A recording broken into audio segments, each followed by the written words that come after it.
champion Lucas di Gra.ssi's all-in-on electric racing series. Lucas di Grassi begins defense of his Formula E championship in Hong Kong. Photo by LAT PHOTOGRAPHIC.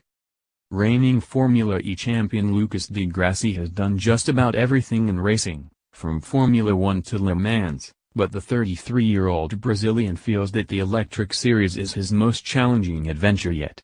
And not only has he committed his driving career to the championship, but his commercial future, too. He's the CEO of the world's first autonomous race car series, Roborace, which will form part of the Formula E support package alongside the Jaguar I-Pace eTrophy series.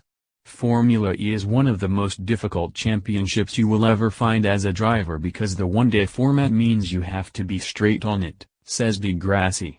You have one shot to work out a circuit you don't know, the grip, the racing line, qualifying line, race energy, qualifying energy. There's not even time to debrief with engineers. Qualifying is one lap. Get it wrong and there's a wall. Every race is Monaco, basically. And what di Grassi appreciates most, having spent a painful season in Formula 1 with the struggling Virgin team in 2010, is that Formula E is a driver-dominated racing formula. Alejandro Agag is the charismatic CEO of the growing all-electric Formula E championship and a visionary who continues to make a lot of noise in a series that features nearly silent. The development in F1 allows for a gap in which no driver can make the difference, so you're just nowhere if you don't have the right car, di Grassi said. In Formula E, development is free, but there's only a certain amount that the team can make a big difference out of. The rest is down to the driver. Di Grassi believes in the concept, having driven for Alejandro Agag's GP2 team in 2008 and heard about his electric dreams. You've probably been in a bar when a friend says, "I have a great idea."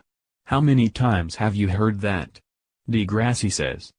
But the most difficult thing is to then turn your idea into a business, and that's what Alejandro has done. He's a really clever, hard-working guy.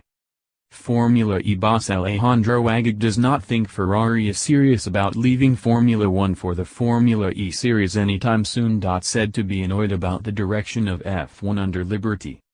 And di Grassi is well versed in the commercial realities of modern motorsports. He's one of those drivers who has plenty going on outside the cockpit.